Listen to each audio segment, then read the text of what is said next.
Hey everybody, welcome to Conversations with Jackie and Bobby. We are your hosts, Jackie and Bobby. It's been a while since we've done this together. Yeah. We haven't talked. We haven't talked in the last few months. The last many episodes, Dr. Brian Violet, who was an earlier guest, said we need to rename the show Conversations with Jackie or Bobby. Yeah, that's true.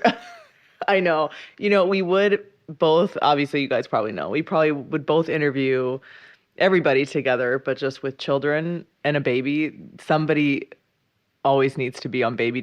Right now the baby's napping, so that's when we can do it together, but the baby's very unpredictable sometimes. So we get to be here together today. Yeah, and tell our children go watch a movie and while the baby's sleeping. Because we're good parents. Go watch a movie. Go. Here's some Doritos. No, just kidding. We don't allow that in our house. No, it's banned in Europe.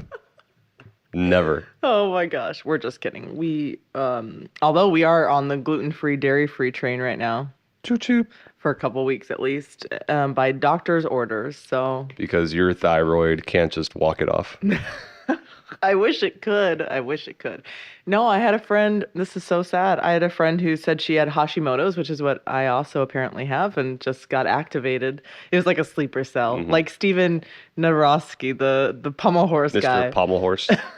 Hero of the internet. Who, like the sleeper cell that was activated. And then, so I feel like my thyroid was sleeper cell that was activated by something in the last couple of years. Anyway, so my friend said when she eats gluten, it feels like she has arthritis in her fingers. And I was like, oh no. Because I feel, and especially playing guitar and stuff, I've had that feeling where I have arthritis in my hands. And I'm like, is that gluten? That's me. So anyways, not like you guys care. But maybe some of you are going through the same thing and you're like, oh shoot, that might be me too. So And I'm suffering with you. you're suffering with me. So the thing is, if you're feeling not yourself or you're feeling super tired, you don't feel great, go see a functional medicine doctor because they, normal doctors, they essentially just treat your symptoms, right?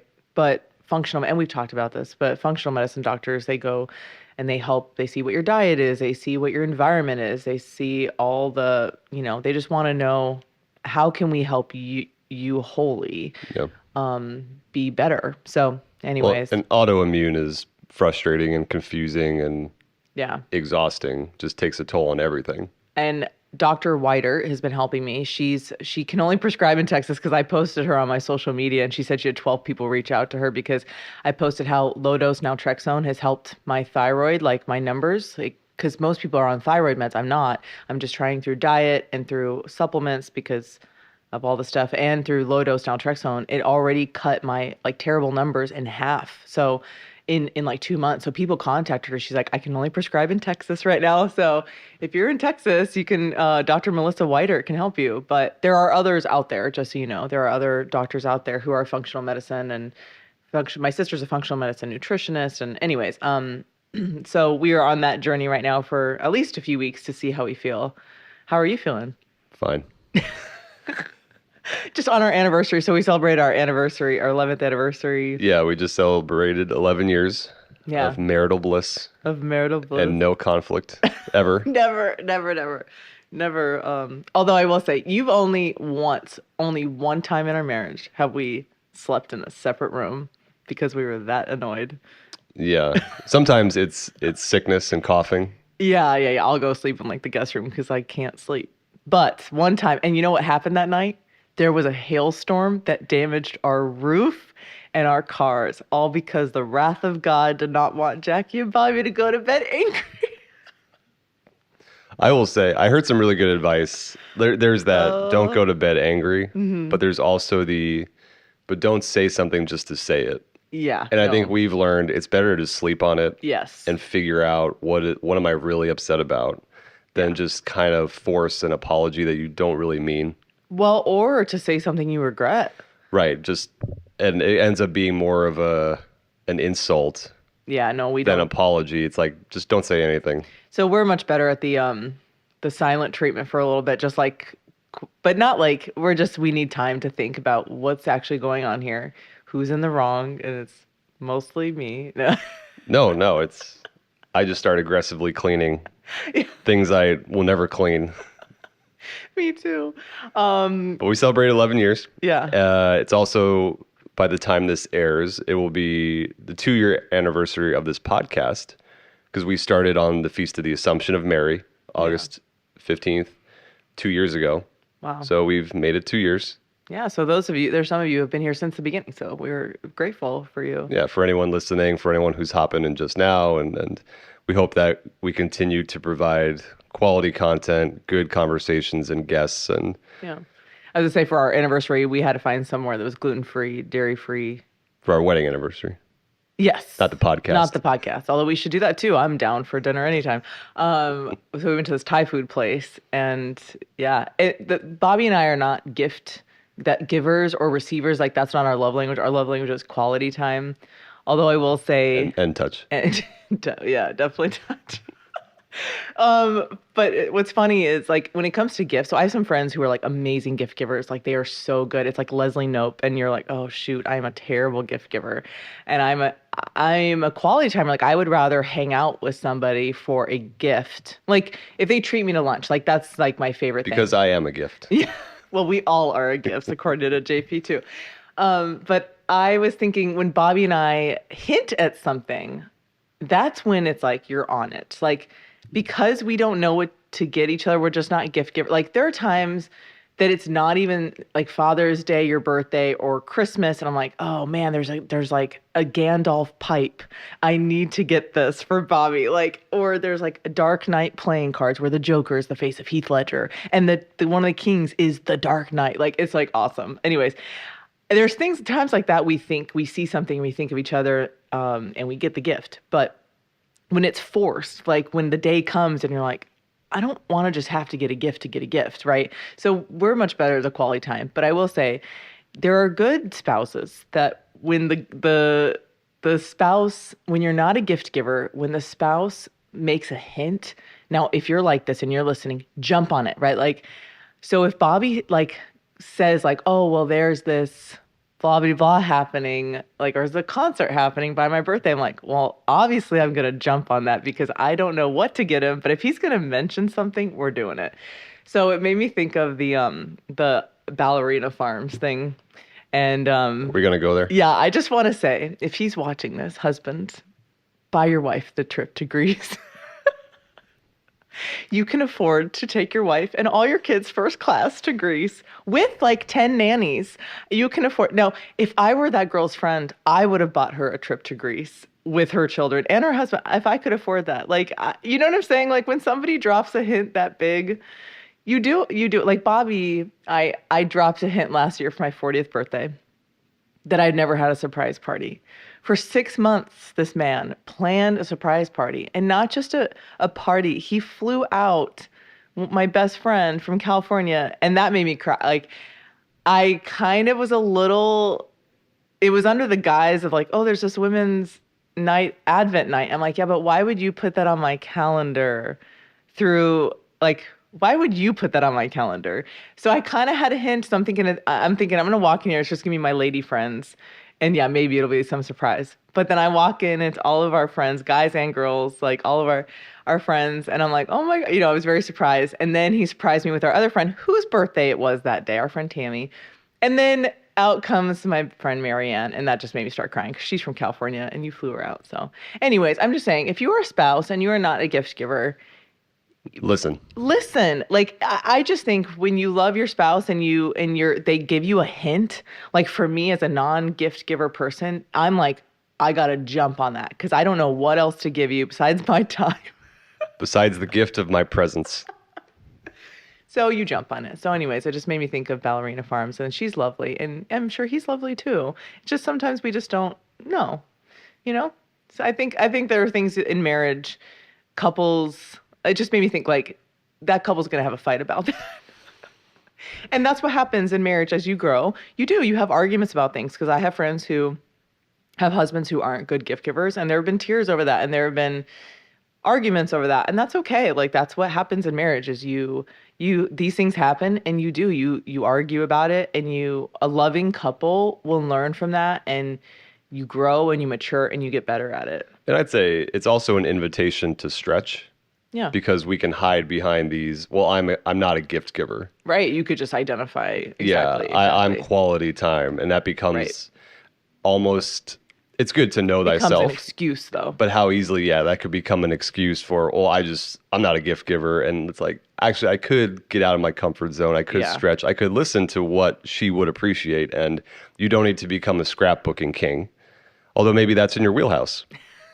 But even with my friends who are really good gift givers, I've had to stretch outside of my own, and I've had to, even if it's a plant or flowers or, why are you laughing? A plant. No, I've had friends give me plants and I love it. I mean, can you tell? I love plants. So it's like, even just like a little thing of mini roses or a pothos plant. Like I've been growing my own, hydroponic pothos plants. Are they here? Anyone? They're over there. Anyways, I've been planting them, and then if you don't know what to give someone, like as a housewarming gift, our friend Claire Couchy is very good at plant. Etiquette. A plant. It's like a housewarming. See, babe, you need to. This is the man. I need to expand my horizons. What would you give a dude for? You probably just get cigars or something. No, you just help him move in. Yeah. That's the gift. You can decorate yourself. You mentioned Stephen, the pommel horse king. Nedorowski? So we're post the summer 2024 Olympics in France, and we're all going through withdrawals in the Angel household because it's been on 2 weeks straight. We love the Olympics. Well, our kids are like, every 4 years, Mom lets us watch TV in the morning. All day long. Because normally their TV time is in the afternoon after we do, we homeschool, and so they do their schoolwork. Or if we're recording a podcast. Yeah, or if we're recording a podcast, go watch TV. Or if we're on a road trip, we're like, here's the iPad. Like we watch movies on our iPad.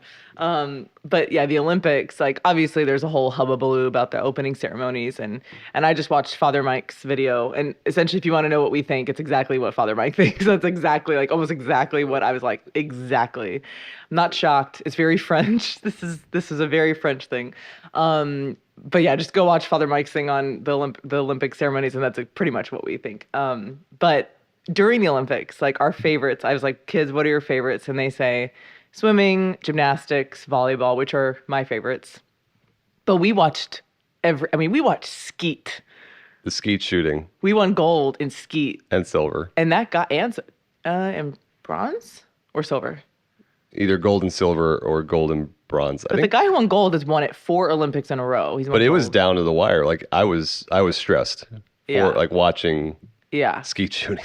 It was amazing. So we watched canoe slalom because we won gold in a lot of really interesting things. Break dancing, we watched some of that, which was... I refused. So I don't want to watch. This is, again, the bigger argument of what constitutes a sport. Yeah. Every year it gets a little more... Well, the fact that you could have breakdancing, but you wouldn't have ballroom, that's a whole argument in itself, right? So if you're going to have some type of dancing, why wouldn't you have other types of dancing that have actually been around longer and actually have had competitions for longer? So that's a whole other thing. But we've been watching. Bobby saw me like almost in tears for our guys volleyball. If there are any men's volleyball, I'm so proud of you. And I was very sad when you lost to Poland, although I am half Polish, and I was very happy for the Polish guys because they had never been to it's been a long time since they'd been to a gold medal match. I was very sad, and I know they were very sad too. Volleyball was intense. One of my favorite moments was the final between Canada and in beach, Canada and Brazil.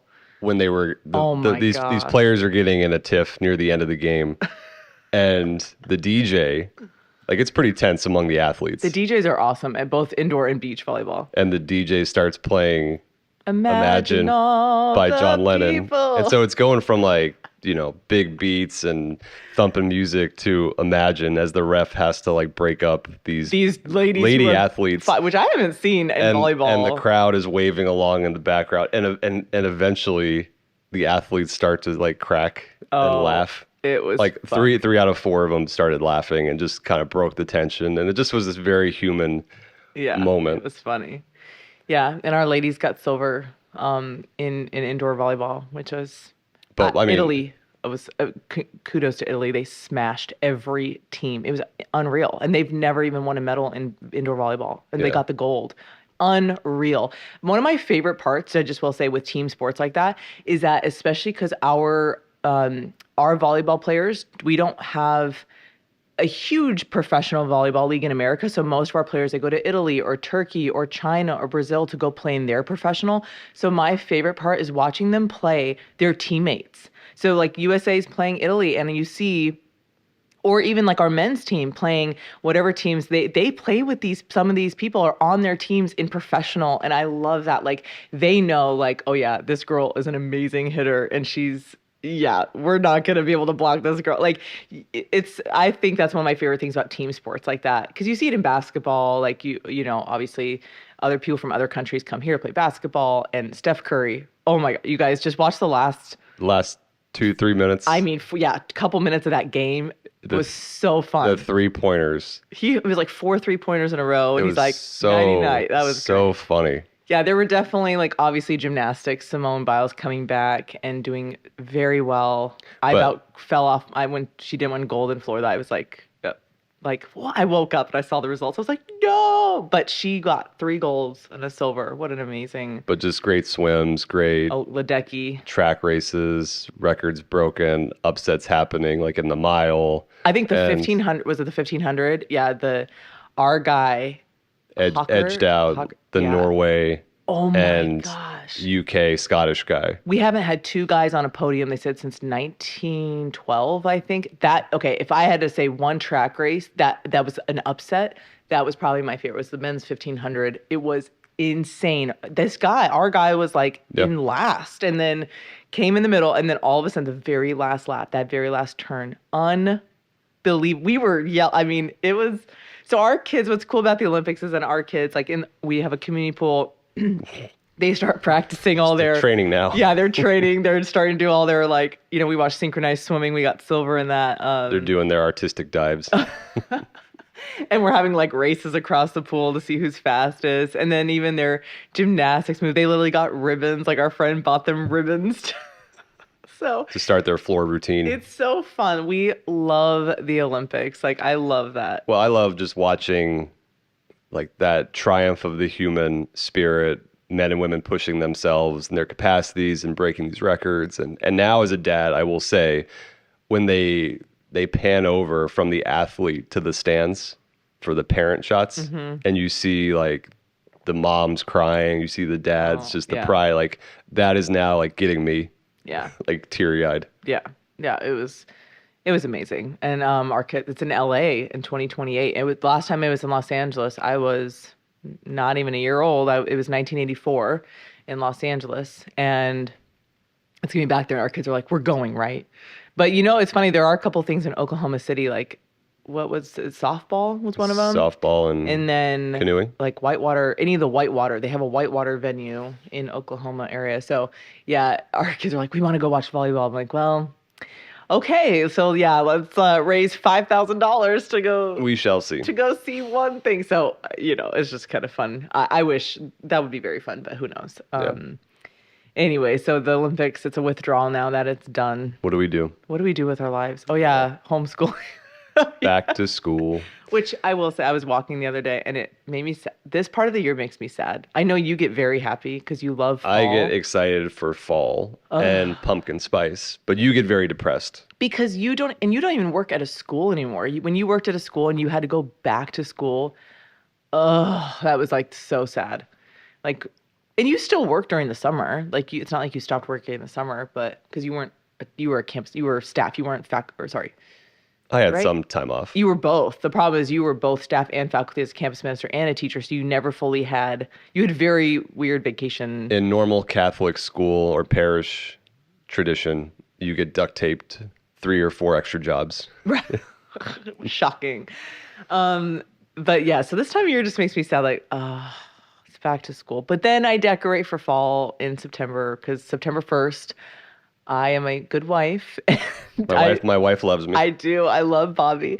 So I decorate for fall, September 1st, and all the decor goes up, and even outside, even though we don't go Halloween until October. No.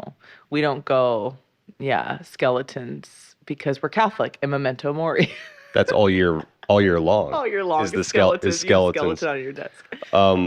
Yeah. The third, just the last thing we wanted to get into for this episode is just kind of recapping the summer travels, though. Yeah. Because you traveled a lot. Like most of June and July, you were on the road. It was every weekend except for 4th of July weekend, from June till National Eucharistic Congress. So out of 7 weekends, it was 6 weekends of traveling. So Bobby held down the fort for 5 of those 6. One of those, you and I did a retreat together for Catholic Psych. Oh yeah.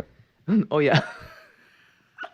That was great. That was a retreat for ministers. So that was for catechists and teachers and youth ministers. And the hope is to do it again, make it a yearly thing. And the retreat center was like 7 minutes down the road from our house, which was awesome. Yeah, because it was who's ministering to the ministers. So through Catholic Psych, through the Integrated Life Foundation, we put on this retreat, and it was very informal, very like rest was the theme. Yeah, like go sleep.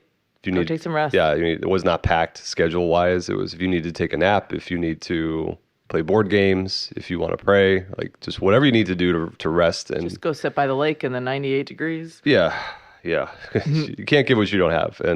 But you were pouring out all summer long, and it was good busy, Yeah. Including like the Eucharistic Congress that ended the whole thing. Yeah, so I did a women's conference in Scranton. I did the Power and Purpose conference at Steubenville, which is my first time doing an adult conference. I went from the kids table to the adult table. We're adults now. It was amazing. Wow, that was amazing. And then the next week did Steubenville Rockies, which was such a great weekend. Steubenville Mid-America, which was huge because the other weekend got moved because of Congress, the National Eucharistic Congress. Those 2 Steubenville Mid-Americas got shifted. So one was on 4th of July weekend. So the second weekend, which I did, had almost 5,000 kids. That was amazing. And then Eucharistic Congress, which let me tell you, I walked in that hotel. So all the speakers and bishops did not know all the bishops were staying at our hotel. And I look over in our hotel, I'm like, oh, it's like a bishop's convention in here. And all of a sudden Cardinal Dolan walks by, and I didn't even recognize him because he looks a lot different. And I was like, am I in the right hotel? But all the bishops, except for a few maybe, I think, who maybe stayed off site, were at this hotel. And literally at the elevators, ran into Dr. Bob Schutz 3 times at the elevators. Kim Zember and I, she was my roomie. And we just had so much fun running into people, even just in the lobby. I mean, we ran into so many people just every day. Jeff Cavins and his wife, and Emily Cavins, and then Father Mike Schmitz, and just it was so much fun. We celebrated our friend Chica's birthday, Katie Prejean's birthday. Like it was so fun to see people that you've done ministry with over the last. Like I've known some of these people longer than I've known Bobby, and so. I've done ministry with like diocesan directors I haven't seen in years. It was like walking in this convention center. It was like every 5 steps, I was seeing people that I haven't seen in a long time. Like, Father Dan Beeman on the Segway was killing me. We had so much fun. Well, there was 60,000 people at this event. Yes, and I will say you could tell it was run by millennials. So the couple people that were in charge of this event and picking the speakers and running. All the logistics. Did an amazing job. Sarah Hu, Joel Stepanek, Chris Frank, obviously Tim Glimkowski. Like they did, these people all, you could see the influence because all of those people have either worked or been influenced by Life Teen, Steubenville conferences. Like you saw the influence, and it was beautiful being in that football stadium, being in a football stadium, which I had been there for NCYC because that's where NCYC had been held many times. And I'd hosted there and spoken there for NCYC, but that was like 20,000 people. And to triple that, oh my gosh, to have that almost whole stadium be opened was incredible. To have adoration, I think almost every night, was powerful. The stage, I think it was Matt Walden did the stage, was incredible. Incredible. The production value was fantastic because we were live streaming from home. Yeah. And even I came home and we were live streaming it on that Saturday. But even then it was quality from afar. I can't imagine in person.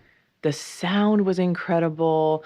We watched our friend, who we call our son, Alab, Andrew, singing on stage, and with our friends Dave, Moore, and Lauren, who led the music, who are from Dallas, did an incredible job organizing all the music. Oh my gosh. It was just, I was so proud of my friends. Yeah. I was so proud of just even like Sister Miriam, Father Josh hosting. Like, they just did an amazing job. And Sister Josephine's yeah, keynote. oh, we watched that. Yeah, Sister Josephine. Poor girl. Um, so it was just fun. It was fun to see friends. Everyone asked, "Where's Bobby? Where's Bobby?" And I'm like, he's at home, holding down the fort. However, I am an extrovert, and it was overwhelming for me. Like, it is overwhelming because I'm a quality time person. It is painful to see people and run by and like, oh hey, I love you, but I only have like 2 seconds to talk with you. That is like a painful, painful thing. So like an introvert, my husband, just so you know, I would have died. he would have died. He is a lovely, lovely person. But there's a time he becomes a troll when you're hungry or tired or you've been overwhelmed by too many people. He becomes Troll Bobby, and then that's when I hide him and I say, I don't want you meeting people meeting Troll Bobby. I've gotten better. You have gotten a lot better. I just outright disappear now. Yeah, now you just disappear. I'm like, where'd my husband go? But I know it's like for introverts. And I even passed Sister Miriam, who is an introvert, and she was just dying. Yeah, drained. Yeah. So for all the and there are a lot of introvert speakers who are on stage and they seem very extroverted, but they get off stage and they're introverted and they're drained. They're toast. Yeah. It's a big deal for the American church that it happened, and they're planning more in the future. And we'll really see the fruit in the years and decades to come, I think. Because someone asked, like, well, what's the after effect of this great conference? And it's like, well, we'll know 6 months, a year, 3 years from now. Well, people assume, so they go, oh, what's the point of this Congress? What are the fruits? And I'm like, listen, you guys, we assume that all the people going there are like on fire for Jesus. That is not like Bobby and I, when we speak, we're like, we can't assume anything. We can't assume that these people have a deep relationship with Jesus, even if they're at a parish mission. Like, you don't assume. And so there were conversions that happened at this place. Like, I was talking to Father Matthias, who is the head of Encounter Ministries. And he said during his talk, which had 20,000 people at a breakout session, right, in the football stadium. Him and Dr. Mary Healy gave a session, and he said he was getting words of knowledge for healing, and people were being healed. Like, he said, if like, he was just calling out ailments, like God's healing an arm right, or like a shoulder right now, or your ACL, whatever. And he had people waving if they were healed, and he said just in the stadium, tons of people were being healed, and I was like, oh, like just that alone. But you guys, the conversions that happen, and we can't underestimate the fact that when one conversion happens in a soul, how many people are affected by that? The families of that person, the children of that person. So people are like, oh, well, what's the fruit? What do you get together? It's like, no, the fruit is that, I mean, what Sherry Waddell, like that, what's the book called? Intentional disciples. Yeah, like what percent of Catholics are actually intentional disciples? She said she interviewed like 5%. Yeah. 5% of people. So it's like the amount of people that were there, people assume like, oh, they're all into their faith. That's not, you can't assume anything. Or like being reconvicted. Yeah. And falling in love with Jesus. So I just think I saw the fruit there, and the fact that, and there were people that came up to me, even sharing stories about when I was with them at a conference. Like, this one guy shared with me, he had a son with him. He's like, I didn't believe in healing. And Jackie, I was with you at a Steubenville conference a couple summers ago, and you guys prayed for, he's like, literally, he's like, my wrist was healed at that conference. He's like, I started doing push-ups in the back. Like, I couldn't do those for a long time. And he's like, I didn't believe in healing. And then God healed me. So I believe obviously in miracles, and I believe in healing, and God's still doing amazing things. And God's still convicting hearts, encouraging hearts. And to me, seeing that stadium, it was very encouraging. Not only was it fun for me just as a person, like with my friends, but it was amazing to see, wow, like God is moving and is affecting people, and people are on fire for their faith. I talked to some people who were there in 1993 when John Paul II visited Denver, and they said it was a similar excitement, and beyond just this is a fun event, there's something deeper happening that we're not going to know the fruit for months and years to come. Yeah. Who this is going to inspire, the new initiatives and apostolates and ministries that are going to come out of this are to be seen. So it for like the cynic in me, for instance, was like, this is a lot of work, hullabaloo money for like a one event, but even to see like the priests we know who were already committed to Jesus in the Eucharist, how much more impassioned their preaching has been lately, how much more like convicted of the people need to know this is Jesus in the Eucharist. And even the bishops witnessing this, it was powerful for them. Yep. But what you just said about Pope John Paul made me think as well. For the summer, I did the Hallow 21-day thing of the JP2 Witness to Hope. And I was listening to that. I was listening to Monsignor Shea's reflections. Oh my gosh, I was just crying because I didn't get, obviously, like I wrote my sections, which were on the weekends, and I didn't know Monsignor Shea's what he was going to do. And so listening to that, we just love JP2 so much. And seeing and hearing about 1993 when he came to Denver, that changed the church. Do you know how many vocations have come from JP2? Our vocation came from JP2. We have so many friends whose lives have been changed by theology of the body, whose lives have been changed by JP2, his witness, just the church. The church complete youth ministry was so transformed in that era. And so, yeah, like people can be naysayers or, being critical of this, but I'm like, no, I don't think you guys realize like what's happening in the church.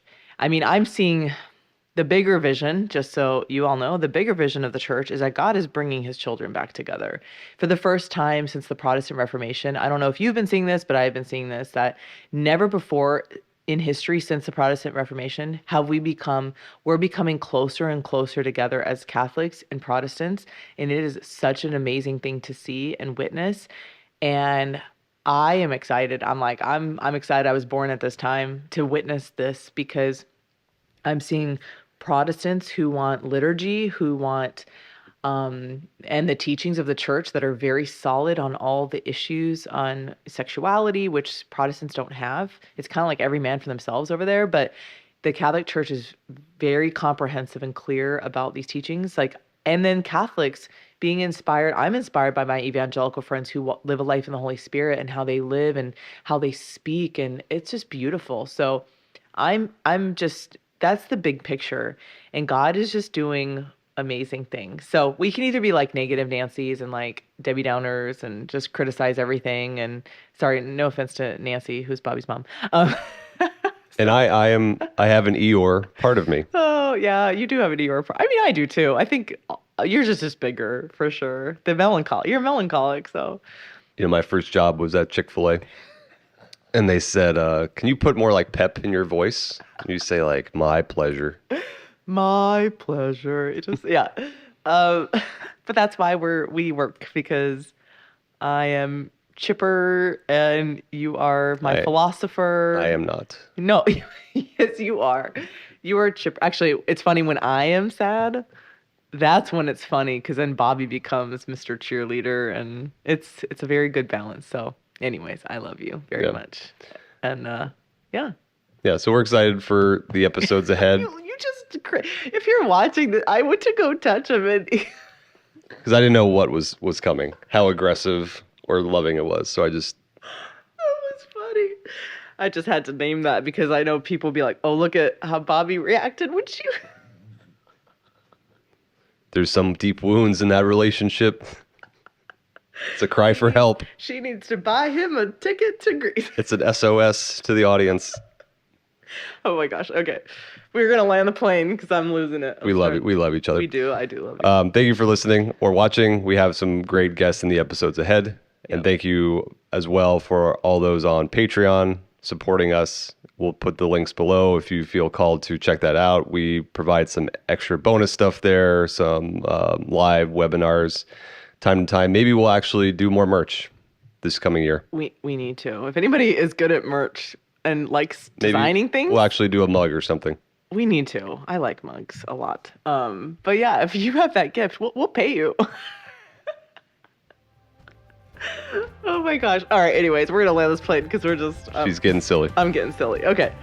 Thank you guys for watching or listening. We will see you next time. God bless.